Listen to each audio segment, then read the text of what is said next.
کہ اگر ایک محب اس چاہت میں اور اس محبت میں اور ایموشنل ایسپیکٹ سے اگر کربلا کی طرف سفر بھی کرتا ہے تو وہ یہ پاتا ہے کہ کربلا ایک ایموشنل ایونٹ نہیں ہے. امام حسین نے جو ڈیسیشنز لیے ہیں، جو اعمال اور جو فعل انجام دیا ہے، وہ ایموشنل اور جذباتی نہیں ہے، وہ عقل کے معیار پر پوری طرح اترتا ہے اور وہ کمال عقل کا ہے. اور اس بحث کے ذیل میں ہم نے اس بات کا بھی اشارہ کیا ہے کہ اگر ہم چاہتے ہیں کہ اس مہینے کا بھرپور فائدہ اٹھائے تو اس کے جو آداب ہے ان کی رعایت کی جائے. دیکھیے انشاءاللہ کہ آپ سب لوگ اہل البیت کی اور ائمہ علیہ السلام کی زیارت یا حرم سے مشرف ہوئے ہوں گے. اگر نہیں ہوئے ہیں تو دعا گو ہیں کہ جلد از جلد آپ کو 14 معصومین کی زیارت نصیب ہو. اور یہ زیارت وہی صرف جذباتی نہ ہو بلکہ با معرفت ہو. ایک بلند صلوات پڑھیے اپنے لیے تاکہ ہم سب کو 14 معصومین کی زیارت نصیب ہو.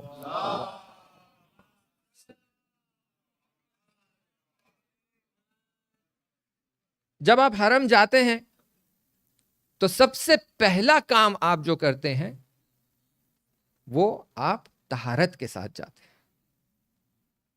اور کل ہم نے کہا کہ یہ مجلس جو ہے، یہ مجلس صرف ایک گیدرنگ نہیں ہے، یہ امام کی زیارت ہے.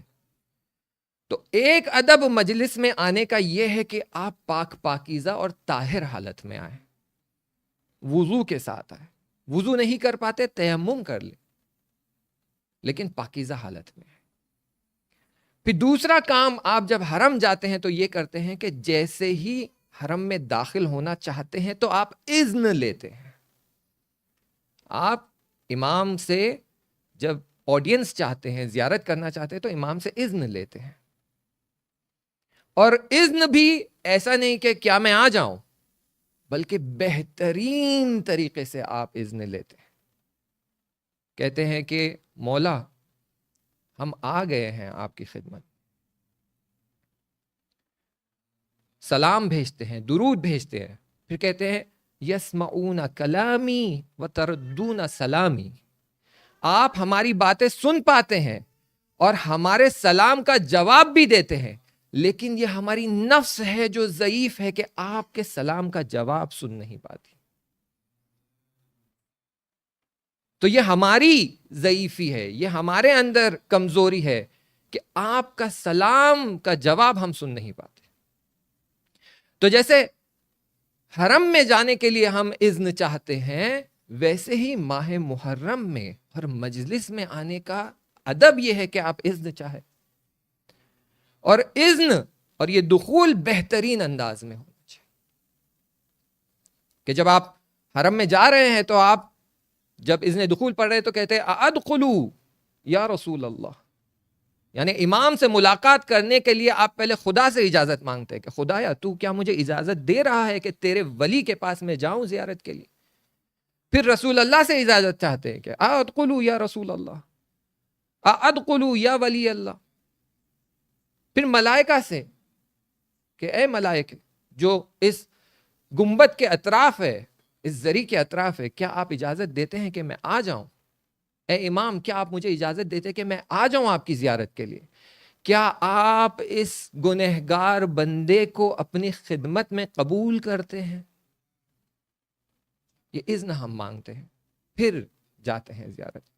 اور کہا جاتا ہے کہ جب آپ اذن دخول پڑھ رہے ہیں اور آپ کے آنکھ سے آنسو جاری ہو جاتا ہے تو یہ علامت ہے کہ امام نے آپ کو اجازت دے دی ہے، امام نے آپ کو قبول کر لیا ہے، امام کی دعوت آپ کو مل گئی ہے.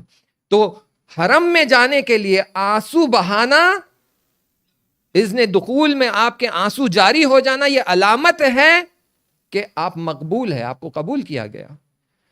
اور مجلس میں جب آپ آتے ہیں تو یہاں پر آپ کے دخول کا، آپ کا اذن حاصل ہونے کی علامت یہ ہے کہ مجلس کے بعد آپ کے اندر کوئی تبدیلی آئے. جیسے اذن دخول جب پڑھتے ہیں تو دل منقلب ہو جاتا ہے، آنکھ سے بے ساختہ آنسو جاری ہو جاتے ہیں. ویسے ہی ہم جب مصائب سنتے ہیں تو آنکھ سے بے ساختہ آنسو جاری ہو جاتے ہیں. لیکن امام کی ملاقات سے کیا ہمارے اندر کوئی چینج آیا ہے؟ یہ سب سے بڑا سوال ہے کہ جب میں امام سے ملاقات کرتا ہوں تو میرے اندر کوئی چینج آیا ہے یا نہیں آیا. امام سے ملاقات کے بعد بھی اگر میرے اندر کوئی چینج نہیں آیا تو یہ بہت ہی سنگین بات ہے، میرے لیے سوچنے والی بات ہے کہ اذن دخول میں نے پڑھ لیا اور ملاقات کے لیے میں آیا ہوں، ملاقات ہو چکی ہے، اور مجلس کے بعد جب میں لوٹ کر جا رہا ہوں تو میرے اندر کوئی چینج نہیں ہے. تو یہ ادب ہے ماہ محرم کا کہ آپ طاہر حالت میں آئیں اور اس نیت سے آئے کہ اس مجلس میں آنے کے بعد میرے اندر کوئی چینج آئے. عزیزوں، میں نے کل اشارہ کیا، کاروان حسین آگے بڑھ رہا ہے. حسین کے چاہنے والے اس راستے پر آگے بڑھے جا رہے ہیں. وہ اپنے اندر تبدیلی لا کر امام حسین کے مقصد کو اور ان کے پیام کو پہنچا رہے ہیں اور اسے کامیابی کی طرف لے جا رہے ہیں. ہماری پریشانی یہ ہے کہ ہم پیچھے نہ رہ جائیں. یہ کاروان توحیدی ہے، یہ کاروان الہی ہے، اس میں آپ شک نہ کریں. اور ہر کاروان جو حرکت کرتا ہے اس کا اساس، اس کا فاؤنڈیشن حب ہوتا ہے، محبت. کہ آپ کے دل میں محبت ہے تو اس کاروان سے آپ جا کر مل جاتے ہیں، ملحق ہو جاتے ہیں، جوائن ہو جاتے ہیں. اور آپ کے دل میں اگر محبت نہیں ہے تو آپ کسی کاروان کے ساتھ جوائن نہیں ہوتے، ہمراہ نہیں ہوتے. تو اگر آپ حسینی کاروان کے ساتھ ہیں یعنی آپ کے دل میں حسین کے لیے محبت ہے، اور یہ علامت ہے ہمارے لیے کہ ہم حسینی کاروان کے ساتھ. اور یہ حب اور بغض، یہ دو ایسے امپورٹنٹ پہلو ہے دین کے جسے ہمیں پوری توجہ سے ملاحظہ کرنے کی ضرورت ہے، پوری توجہ سے دیکھنے کی ضرورت ہے. روایت میں آتا ہے کہ رسول خدا صلی اللہ علیہ وآلہ وسلم اللہم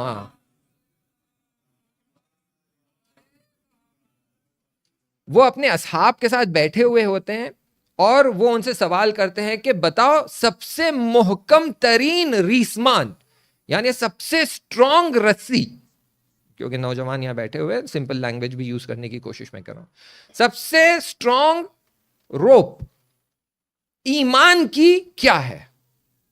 تو کوئی کہتا ہے کہ نماز ہے، تو کہتے نہیں وہ تو ستون دین ہے. کوئی کہتا ہے روزہ ہے، زکوٰۃ ہے، جہاد ہے.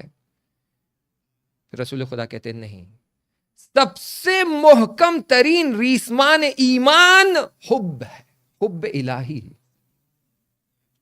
کہ اگر اس حب کو آپ تھامے رہو گے تو کبھی ایمان سے دور نہیں ہوگے.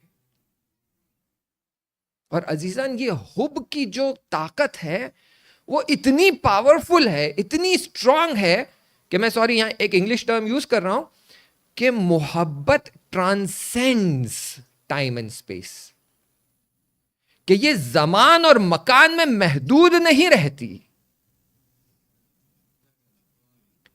نہیں، آپ توجہ نہیں کر پائے عزیزو. یہ جو محبت ہے وہ زمانے اور مکان میں محدود نہیں رہتی. بہت چھوٹا اشارہ، کربلا 1400 سال پہلے ہوا ہے، مکان بھی دور ہے، زمان بھی دور ہے، آپ کے سامنے ذکر آتا ہے، محبت اقتضا کرتی ہے، آنکھ سے آنسو جاری ہو جاتے. یہ آپ کی محبت ہے. کوئی کہہ سکتا ہے آپ کی محبت اس زمانے میں، اس مکان میں، آپ کہیں گے نہیں، محبت کا زمان اور مکان نہیں ہوتا. جتنی شدید محبت اتنا وہ زمانے اور مکان سے باہر ہو جاتی ہے. امام کربلا میں ہے، ہم سنگاپور میں ہیں، لیکن یہی تصور کہ ہم امام کے حرم میں ہیں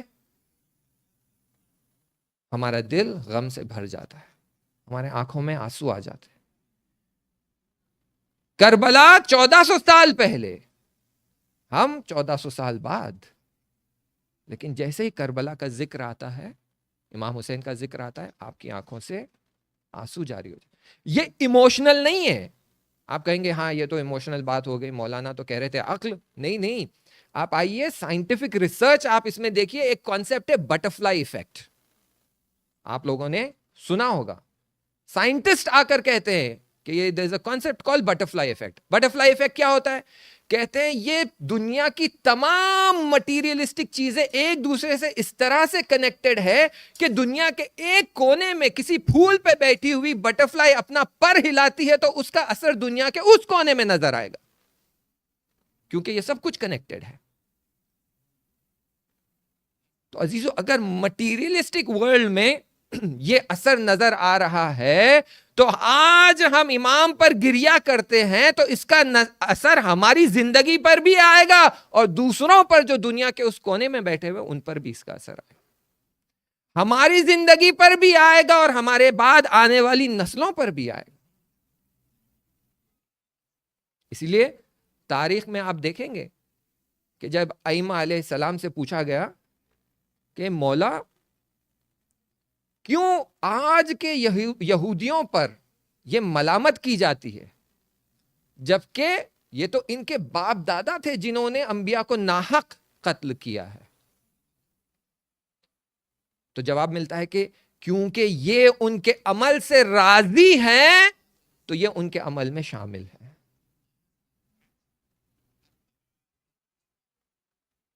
یعنی یہ کہ آپ 1400 سال بعد آپ کی یہ شدید محبت تہے دل سے چاہتی ہے کہ اے کاش میں کربلا میں ہوتا، مولا کے ساتھ جنگ میں جاتا، میدان کربلا میں مولا کی اولادوں کی جگہ میرا گلا کٹ جاتا اور مولا کی آنکھوں کے سامنے میرا دم نکل جاتا تو میں راضی ہوتا۔ تو آپ اس عمل میں شامل ہے اور آپ کو اس عمل کا ثواب بھی ملے گا۔ تو حب، محبت یہ محدود نہیں ہے، یہ انسان کو کمال تک پہنچا سکتی۔ اور یہ ہوا ایک پہلو۔ دوسرا پہلو یہ ہے کہ اتنی ہی شدت سے بغض ہونا چاہیے دشمنان اہل بیت کی نسبت۔ جتنی شدت سے آپ کے دل میں محبت ہے امام حسین کے لیے، اہل البیت علیہ السلام کے لیے، اتنی ہی شدت سے آپ کے دل میں نفرت ہونی چاہیے کہ آپ کے سامنے یزید کا نام آ جائے، آپ کے سامنے ہرملا کا نام آ جائے، آپ کے سامنے شمر کا نام آ جائے، آپ کے دل میں نفرت غوطہ ور ہو جانا چاہیے، شعلہ ور ہو جانا چاہیے، شدت سے نفرت بھی چاہیے۔ اور یہ نفرت باعث بنتی ہے کہ آپ ان برائیوں سے دور ہٹتے ہیں اور امام کے نزدیک بڑھتے جاتے ہیں۔ اور یہ آپ کو صرف مجالس حسین سے ملے گا۔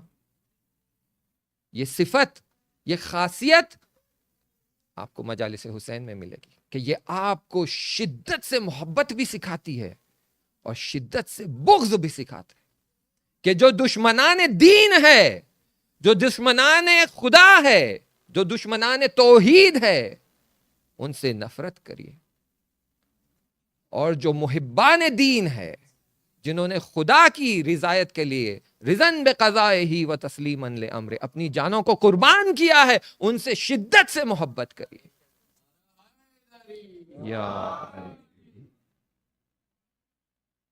تو یہ آداب ہے کربلا کے، یہ آداب ہے ماہ محرم کے، کہ انسان کو وہ فطرت میں لے کر آتا ہے جس پر اسے خلق کیا گیا ہے، محبت اور بغض کی فطرت۔ اور جس طرح ہم نے کل اشارہ کیا کہ یہ سارا واقعہ کربلا اسی پر ہے، سارا واقعہ کربلا، میں ایک جملے کی طرف اشارہ کروں گا، بحث اس طرف نہیں لے جانا ہے، لیکن ایک جملے کی طرف اشارہ۔ جب پوچھا گیا کہ تم کیوں میرے قتل پر آمادہ ہو، کیوں مجھے قتل کرنا چاہتے ہو، تو جواب کیا ملا؟ آپ کے بابا کے بغض میں، کہ یہ بغض اتنا شدید ہو گیا تھا کہ شیرخوار بچے پر تیر چلا دیا، ننھے بچیوں کے گوشوارے چھین لی گئے، ناموس پر حملہ کر کے چادریں چھین لی گئی، خیموں کو جلا دیا گیا۔ دشمن اتنا دیوانہ ہو گیا تھا اس بغض کی شدت۔ تو کربلا بغض اور محبت، یہاں سے ہمیں پتا چلتا ہے کہ عزیزو، یہ اس میں کوئی شک نہیں ہے کہ کربلا کا واقعہ کربلا سے شروع نہیں ہوا ہے۔ دیکھیے اس میں کوئی شک نہیں ہے، اور اس میں کوئی شک نہیں ہے کہ دشمن نے ناحق اہل البیت علیہ السلام پر ظلم کیا ہے، بارہا ان پر مصیبتیں لائی ہیں، ناحق اماموں کو قتل کیا گیا، اس میں کوئی شک نہیں ہے۔ لیکن ہم سب جانتے ہیں کہ کربلا کا فاؤنڈیشن سقیفہ کی طرف پلٹتا ہے، وہاں سے شروع ہوا ہے یہ۔ اور یہ بھی جان لے کہ وہ صرف ایک تنہا ایونٹ نہیں تھا، سقیفہ کا ایونٹ تنہا نہیں تھا جس کی وجہ سے کربلا ہوا، اس کے بعد اینٹ پر اینٹ رکھی گئی، اور پھر یہ ایک پوری عمارت کھڑی کی گئی ہے ظلم اور جور کی۔ سقیفہ ہوا، پدک چھینا گیا، ماں فاطمہ کو تماچے لگائے گئے، امام علی کے گلے میں رسن ڈالی گئی، دروازے کو جلایا گیا، جناب محسن کو شہید کیا گیا، امام علی کو سجدے میں ضربت لگائی گئی، امام حسن کو زہر دیا گیا، ان کے لاشے پہ تیروں کی بارش کی گئی۔ یہ ایک اینٹ پر اینٹ رکھی جا رہی ہے ظلم و جور کی، اور اس سے وہ عمارت کھڑی ہو رہی ہے جس پر چڑھ کر کربلا کو انجام دیا ہے۔ لیکن ہم یہ ساری ڈیٹیل میں نہیں جائیں گے، ہم آئیں گے بس اس مرحلے پہ جو بالکل کربلا سے متصل ہے اور اس سے پہلے واقعہ ہوا ہے، اور وہ ہے صلح امام حسن علیہ السلام۔ کہ صلح امام حسن علیہ السلام، جب امام حسن علیہ السلام نے صلح کر لی تو کچھ اصحاب آ گئے امام حسین کے پاس اور کہنے لگے، مولا امام حسن تو ڈر گئے، انہوں نے صلح کر لی، آپ شجاع ہے، آپ قیام کیجئے، ہم آپ کے ساتھ ہیں۔ عزیزو، میں کہوں گا ان کی معرفت کتنی کمزور تھی، کتنی ضعیف تھی، کہ انہیں لگ رہا ہے صلح امام حسن نے کی ہے۔ صلح امام حسن نے نہیں کی، سب سے زیادہ بےتاب تو صلح کے لیے یزید کا باپ تھا، اس نے درخواست بھیجی تھی کہ مجھے صلح چاہیے۔ امام حسن تو اپنا لشکر تیار کر رہے تھے، اس نے کہا مجھے صلح چاہیے۔ کیوں چاہیے صلح؟ کیونکہ وہ جانتا تھا کہ اگر جنگ ہوگی تو میری ہار یقینی ہے۔ کیوں جانتا تھا؟ کیونکہ دیکھ چکا تھا امام حسن علیہ السلام کو صفین میں جنگ کرتے ہوئے، علی کا بیٹا ہے، علی نے سکھایا ہے جنگ کرنا، اس کے سامنے کھڑا ہو جاؤں گا، ذوالفقار سے دو ٹکڑے ہو جائیں گے۔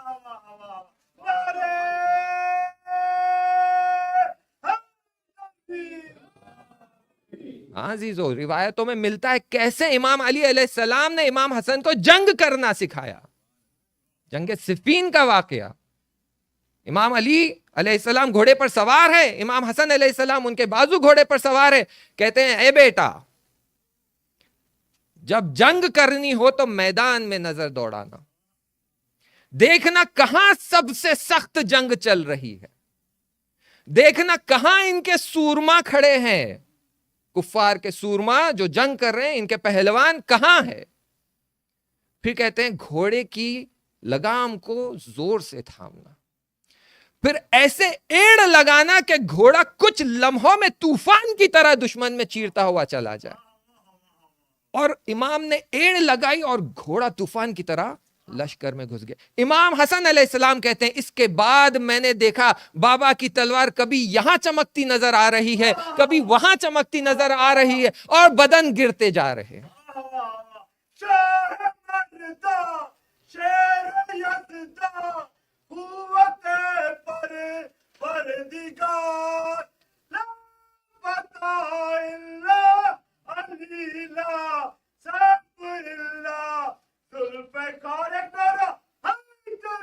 یا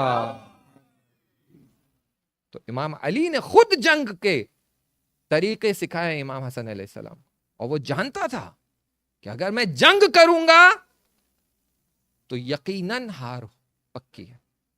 تو اس نے کیا کیا؟ اس نے کہا میں آپ کی خدمت میں ایک لیٹر بھیج رہا ہوں، اور اس لیٹر کے نیچے میں نے مہر لگا دی ہے، اور اس پر میں نے صرف ایک بات لکھی ہے، وہ یہ کہ خلافت میرے پاس رہے. اس کے بعد آپ کو جتنی شرطیں لکھنی ہیں، جو شرطیں لکھنی ہیں لکھ دیجئے، میں قبول کرتا ہوں. نہیں عزیزو، نہیں سمجھ پائے. جو بلینک چیک دیتا ہے وہ کمزور ہے، یا جو اماؤنٹ بھرتا ہے وہ کمزور ہے؟ جو آپ کی خدمت میں بلینک لیٹر سائنڈ بھیج کر کہہ رہا ہے جو لکھنا ہے لکھ لو، مجھ سے جنگ نہ کرو، وہ ڈرپوک ہے، یا امام حسن کو کہا جا رہا ہے کہ یہ ڈر گئے؟ کون ڈرپوک ہے؟ تاریخ بتا رہی ہے امام حسن علیہ السلام نہیں ڈرے، لیکن اس زمانے کے اصحاب بھی یہ سمجھ رہے تھے کہ امام ڈر گئے. آ گئے امام حسین علیہ السلام کے پاس کہ امام حسن تو ڈر گئے، تو کیا کیا جائے، آپ آئیے. تو امام حسین کہتے نہیں، صلح پہ جو سائن ہوئی ہے یہ صرف امام حسن علیہ السلام کی نہیں ہے، میں بھی اس صلح میں شامل ہوں. جب صلح لکھی جا رہی تھی میں وہاں موجود تھا، میں اس کی تائید کرتا ہوں، اس صلح کی حمایت کرتا ہوں، بلکہ اس صلح کے کئی حصوں کو میں نے خود لکھا ہے. تو یہ صلح، یہ جو تصور ہمارے ذہن میں اور ہمارے نوجوانوں کے ذہن میں ہے کہ امام حسن نے صلح کر لی اور امام حسین نے جنگ کی ہے، یہ غلط تصور ہے. صلح کے دوران امام حسن اور امام حسین دونوں موجود تھے. جنگ کے دوران امام حسین، امام سجاد اور امام باقر علیہ السلام تینوں موجود تھے. تو یہ نہ سوچے کہ کربلا کے بعد امام سجاد علیہ السلام صرف گریہ کر رہے تھے، نہیں، وہ بھی کربلا میں موجود تھے. تو امام حسین علیہ السلام کہتے نہیں نہیں، صلح توڑی نہیں جائے گی. کیوں؟ کیونکہ میں اس صلح کی تائید کرتا ہوں، میں اس صلح کے ہمراہ ہوں، اسے نہیں توڑی جائے. اب اصلی حصہ یہ ہے کہ جو صلح کی گئی ہے اس میں کون سے ایسے شرائط اور ایلیمنٹ لکھے گئے ہیں، اور یہ صلح کا باعث کیا بنا، کیوں امام حسن علیہ السلام کو صلح کرنا پڑا. دیکھیے اس زمانے میں کچھ گروہ موجود تھے، جو ہمیں پتا ہے، ہم یہی سوچتے ہیں کہ اس زمانے میں صرف شیعہ تھے اور سنی تھے، جبکہ ایسا نہیں تھا. اس زمانے میں بنو امیہ ایک گروہ خود بخود تھی، ایک گروہ تھی خوارج کی. اب آپ بتائیے آپ انہیں صرف دو کیٹیگری میں کیسے بانٹیں گے؟ ایک گروہ تھی شکاک کی، جس کی ایکسپلینیشن ہم ابھی آپ کو دیں گے، اور ایک گروہ تھی ہمراء کی. شکاک کون ہے؟ شکاک شک سے لفظ آتا ہے. شک یعنی وہ انسان جو شک کی حالت میں ہے، وہ ڈیسائیڈ نہیں کر پا رہا ہے کہ مجھے اس طرف رہنا ہے یا اس طرف رہنا ہے، مجھے حق کی طرف جانا ہے یا باطل کی طرف جانا ہے. جنگ جمل میں بھی یہی ہوا تھا، کہنے لگے ایک طرف داماد پیمبر ہے، ایک طرف زوجہ پیمبر ہے، تو ہم پیچھے ہٹ رہے ہیں، بھائی ہم کچھ نہیں کرنے والے اس. تو یہ مشکل تو امام حسن علیہ السلام کے زمانے میں بھی تھی، شکاک موجود تھے، کہہ رہے تھے کیا کریں، اس طرف جائیں یا اس طرف جائیں. ہمیشہ تردید میں رہتے تھے، ہمیشہ ڈاؤٹ فل، اور ان کا بہت نقصان ہوا ہے. ایک لمحہ ادھر آتے، ایک لمحہ ادھر چلے جاتے. اور ایک تیسری کیٹیگری تھی جس کے بارے میں ہم بہت کم سنتے ہیں، ہم سنتے ہیں لیکن اس نام سے نہیں سنتے. یہ کیٹیگری تھی ہمراء. یہ کنیزوں کی اولادیں تھی، وہاں جو غلام اور کنیز ہوا کرتے تھے ان کی اولادیں تھی، اور یہ کم کوانٹٹی میں نہیں تھی. یہ 20,000 افراد صرف کوفہ میں تھے. ان کی بڑی تعداد کوفہ اور بصرہ میں تھی، اور یہ 20,000 افراد. اچھا، کیونکہ اب یہ غریب طبقے سے تھے تو یہ بہت ہی شدید بدماش اور فتنہ پسند لوگ تھے. جو ہم اردو میں لفظ استعمال کرتے غنڈا، جو غنڈا گردی کرتے ہیں، یہ اس طرح کے لوگ تھے. اور ان کو بارہا استعمال کیا جاتا تھا کہ اگر کہیں فتنہ اٹھ رہا ہے تو ان کو لے جایا جاتا تھا فتنہ دبانے کے لیے. ان کو پیسہ دیا جاتا تھا، یہ لو پیسہ، وہ فتنہ دبا کر آؤ.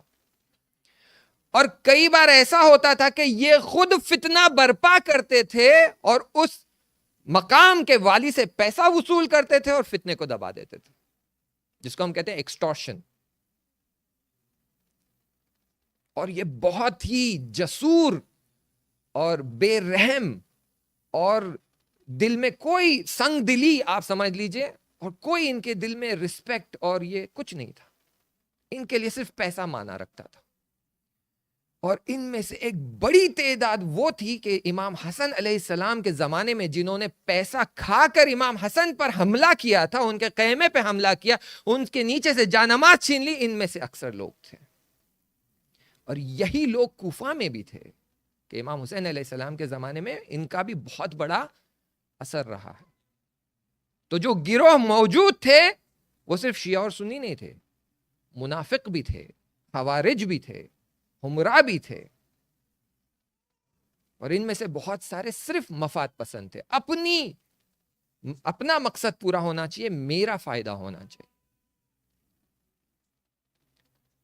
اور ایسے ہی لوگوں کی وجہ سے ایک ایسا علم بنا کہ ہمیں صلح کی طرف ہاتھ بڑھانا پڑا.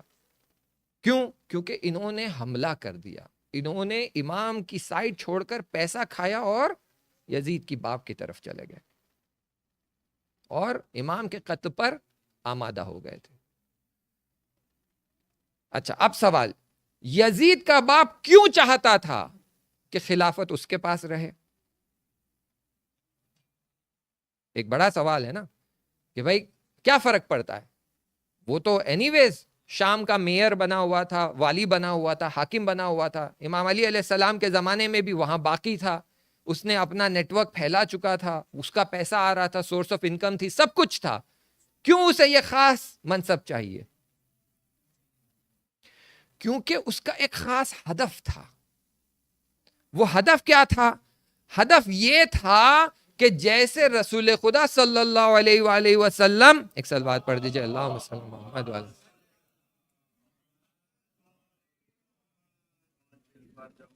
ان سے پہلے قبیلے گری تھی اور حکومت ارثی ہوا کرتی تھی کہ باپ بادشاہ، پھر اولاد بادشاہ، پھر اولاد بادشاہ. وہ چاہتا تھا کہ خلافت کو ارثی بنا دے،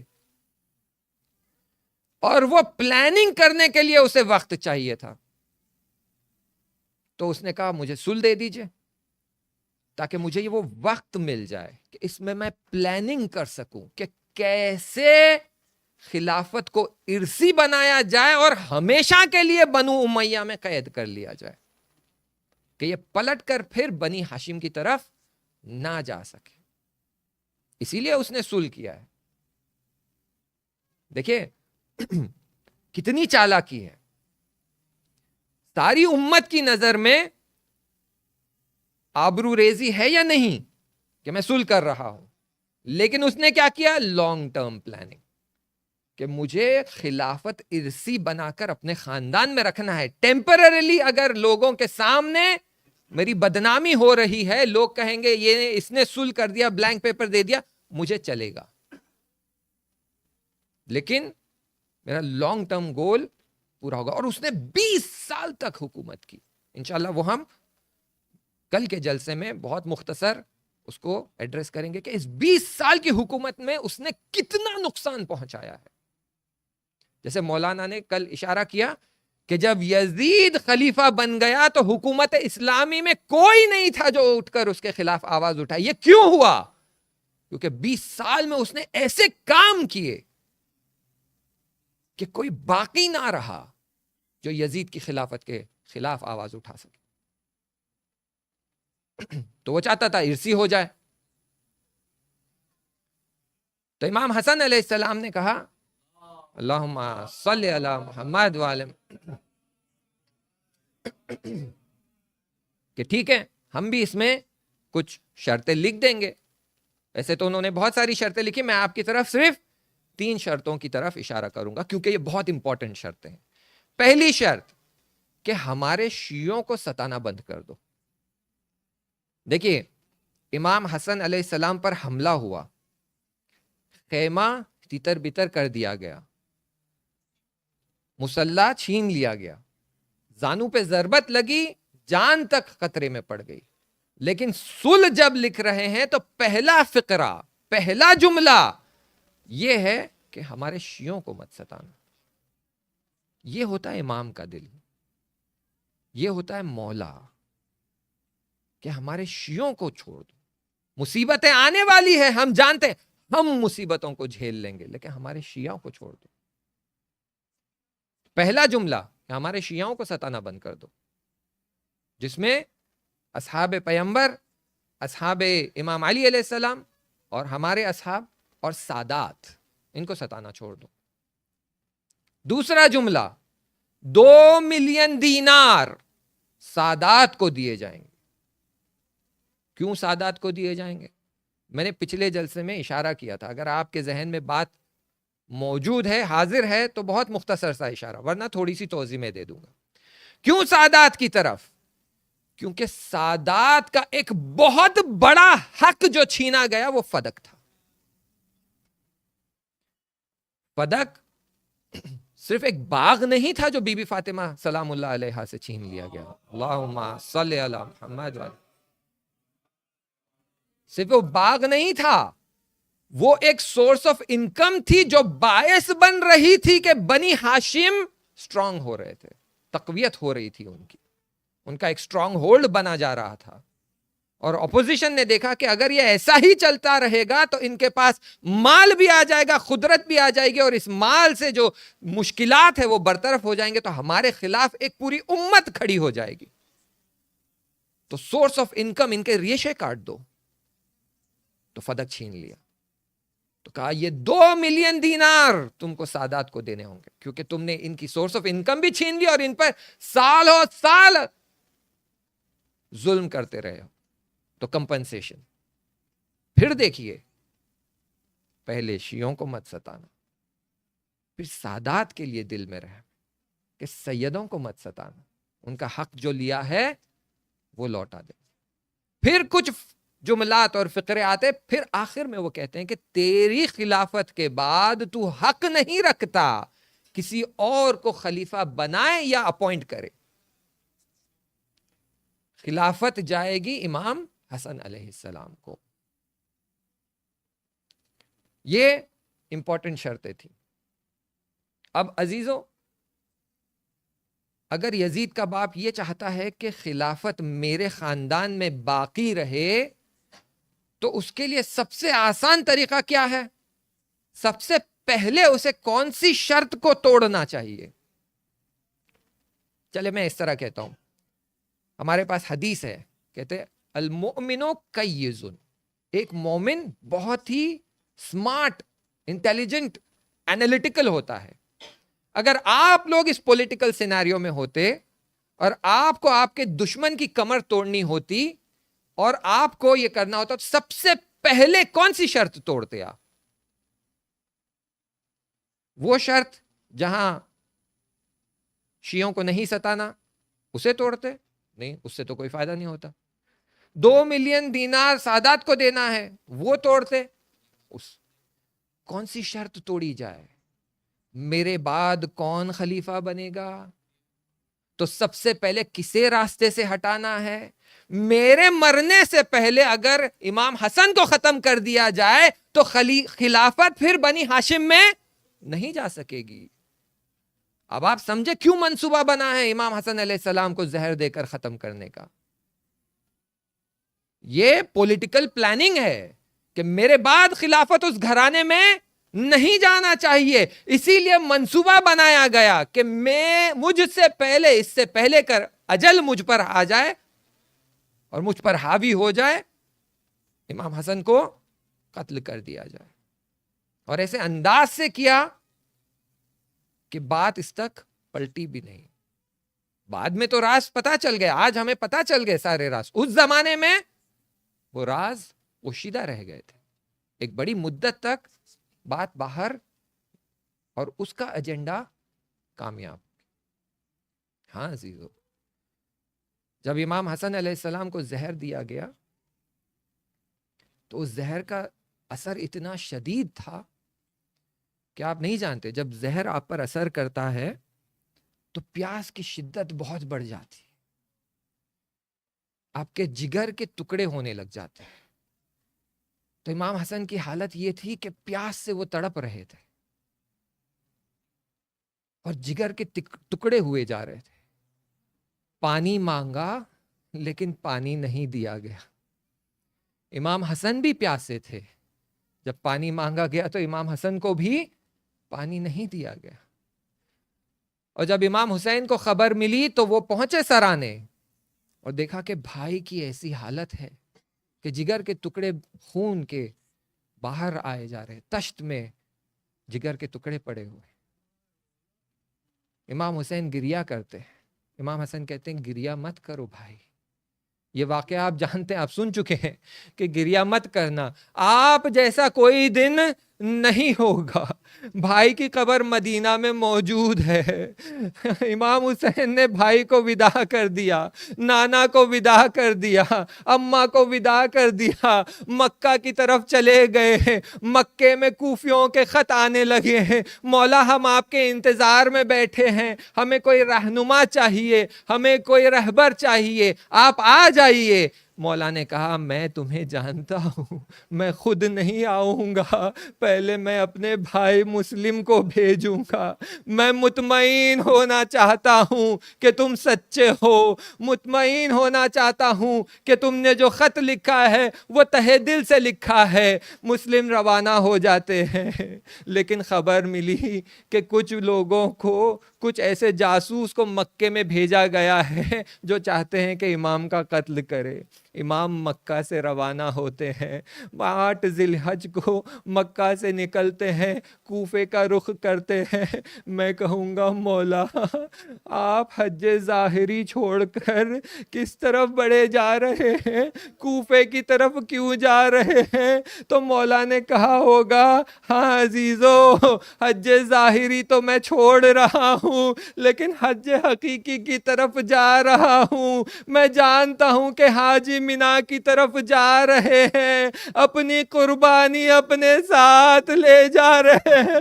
میں بھی اپنی قربانیاں اپنے ساتھ لے جا رہا ہوں. وہ ایک ایک قربانی لے جا رہے ہیں، میں 72 قربانیاں لے جا رہا ہوں. ہاں میں جانتا ہوں کہ ہر حاجی حج سے پہلے طہارت، غسل، وضو کرتا ہے. عزیزو میں بھی اپنے خون میں نہانے والا ہوں، میں بھی اصغر کے خون سے وضو کرنے والا ہوں. عزیزو میں جانتا ہوں کہ حاجی صفا و مروہ انجام دیتے ہیں، میری بھی صفا ہوگی، میری بھی مروہ ہوگی، میری صفا خیمہ گاہ ہوگی، میری مروہ قتل گاہ ہوگی. لاشوں کو اٹھاتا جاؤں گا، قتل گاہ سے خیموں میں لاؤں گا. کبھی اصحاب کا لاشا، کبھی بنی ہاشم کا لاشا، کبھی کمسنون محمد کا لاشا، کبھی قاسم کا پامال لاشا. عزیزو میں بھی حج کرنے جا رہا ہوں.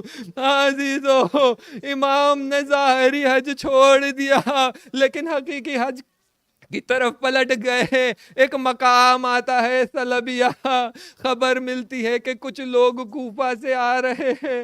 امام نے کوفے کا حال پوچھا، بتایا گیا کہ مسلم کو شہید کر دیا ہے. امام کہتے ہیں انا للہ و انا الیہ راجعون، رحم اللہ مسلم، خدا مسلم پر رحم کرے، رحمت نازل کرے، اس نے اپنی پوری وفاداری نبھائی ہے۔ ہاں عزیزو، اب ایک سخت لمحہ آ جاتا ہے، یتیمائے مسلم کو خبر دینی ہے۔ کیسے بتائے کہ بابا شہید ہو گئے؟ بچیوں کو بلایا، گود میں بٹھایا، بوسا لیا، پیار جتایا، پھر بڑے نازک انداز میں کہتے ہیں یا ابنتی انا ابوک و بناتی اخواتک، اے میرے بیٹیاں، آج سے میں تمہارا بابا ہوں اور میری بیٹیاں تمہاری بہنیں ہیں۔ ننھی بیٹیاں سمجھ گئی بابا کو شہید کر دیا گیا، میں کہوں گا مولا آپ کو مسلم کی بیٹیوں کا اتنا خیال ہے؟ ہائے ننھی سکینہ، شام غریبہ میدان میں سرگردان ہے، دامن میں آگ لگی ہے، کوئی تسلی دینے والا نہیں، کوئی پیار کرنے والا نہیں، کوئی باپ کی شفقت جتانے والا نہیں۔ ہاں عزیزو، یہ کاروان اپنی مقصد کی طرف بڑھ رہا ہے۔ ایک مقام آتا ہے جہاں امام کا گھوڑا چلتے چلتے رک جاتا ہے۔ امام کہتے ہیں کیا کوئی بتا سکتا ہے اس مقام کا نام کیا ہے؟ کسی نے کہا یہاں اسے نینوا کہا جاتا ہے۔ کہتے کوئی اور نام بھی ہے؟ تو کہتے اسے غازریہ بھی کہا جاتا ہے۔ کہتے نہیں، کوئی اور نام بھی ہے۔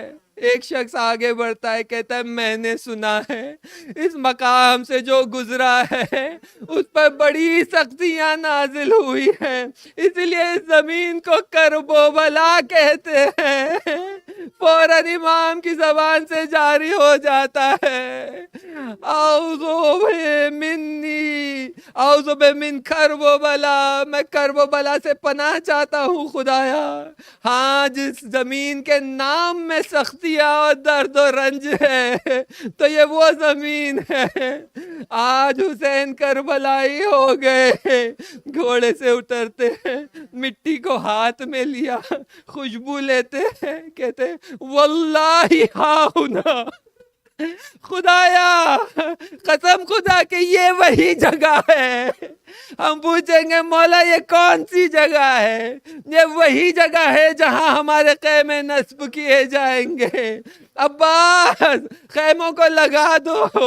میں کہوں گا مولا اتنا کہتے ہیں تو بس ہو جاتا، لیکن مولا نے کہا واللہ ہاں ہونا مسفک الدماء، یہ وہی جگہ ہے جہاں ہمارا خون بہایا جائے گا۔ قسم خدا کی یہ وہی جگہ ہے جہاں آل اللہ اور اہل البیت کی بے حرمتی کی جائے گی۔ قسم خدا کی یہ وہی جگہ ہے جہاں ہمارے بچوں کا خون بہایا جائے گا۔ قسم خدا کی یہ وہی سرزمین ہے جہاں ہمارے ننھے بچوں کو ذبح کیا جائے گا۔ قسم خدا کی یہ وہی زمین ہے جہاں زینب کی چادر چھینی جائے گی۔ ہائے خبر دے رہے ہیں، اپنی شہادت کی خبر دے رہے ہیں۔ ہائے یہ وہی زمین ہے جہاں پر بیویوں کے ہاتھ رسنے بنے جائیں گے۔ یہ وہی سرزمین ہے جہاں 4 سالہ بچہ کربلا کے میدان نے بابا کو ڈھونڈتے ڈھونڈتے غش کر جائے۔ الا لعنت اللہ علی القوم الظالمین۔ پروردگارا بحق اہل البیت علیہ السلام، بحق امام حسین علیہ السلام، بحق عزاداری ہمارے تمام گناہان کبیرہ اور صغیرہ کو بخش دے۔ خدایا پروردگارہ ہمیں توفیق عطا فرما کہ ہم اہل البیت کے مطیع اور اطاعت اور فرما بردار بندے بن جائیں۔ خدایا پروردگارہ ان ایام خاص مخصوصاً اس 10 دن میں ہمیں توفیق عطا فرما کہ ہم حسینی بن جائیں۔ پروردگارہ خدایا تیری بارگاہ میں التجا ہے، دعا ہے کہ جو بیمار ہے انہیں شفا عطا فرما، جو مقروض ہے ان کا قرض عطا فرما، جو بے اولاد ہے انہیں اولاد عطا فرما، جو بزرگ ہو چکے ہیں انہیں طول عمر اور صحت عطا فرما، ہمارے مراجع اکرام آیت اللہ سستانی، آیت اللہ مکارم شیرازی، آیت اللہ خامنئی، ان کو طول و عمر عزت آبرو سے برقرار فرما، اور تیری بارگاہ میں خاص التجا کرتے ہیں عزیزو، سالوں سے ہم یہ دعا کر رہے ہیں، اپنے آنسو ہاتھ میں لے، خدا کی بارگاہ میں دعا کرے، خدا یا تجھے ان آنسوؤں کا واسطہ، تجھے ان آنسوؤں کا واسطہ کہ امام زمانہ عجل اللہ تعالیٰ فرجہ شریف کے ظہور میں تاجیل فرما، امت بے صبر ہوئی جا رہی ہے، ظلم بہت بڑھ گیا ہے، دعا کرتے ہیں تیری بارگاہ میں کہ ان عزاداری اور ان آنسوؤں کے بدلے میں تو ہمیں ہمارا امام لوٹا دے۔ وآخر الدعوانا وصلی اللہ علی سیدنا محمد۔ اللہم ماتم حسین کے ٹکڑے نارو نارو زینب نارو، ہمارے جگر کے ٹکڑے نارو، میں کیسے نہ روں بابا، میں اجڑ گئی بابا، میں کیسے نہ روں بابا، میں اجڑ گئی بابا، ہاں گیا غازی ہاں دریا پر، ہاں گرے بازو ہاں گرے کٹ کٹ کر، ہمیں اجڑ گئی بابا، نارو زینب نارو، ہمارے جگر کے ٹکڑے نارو نارو۔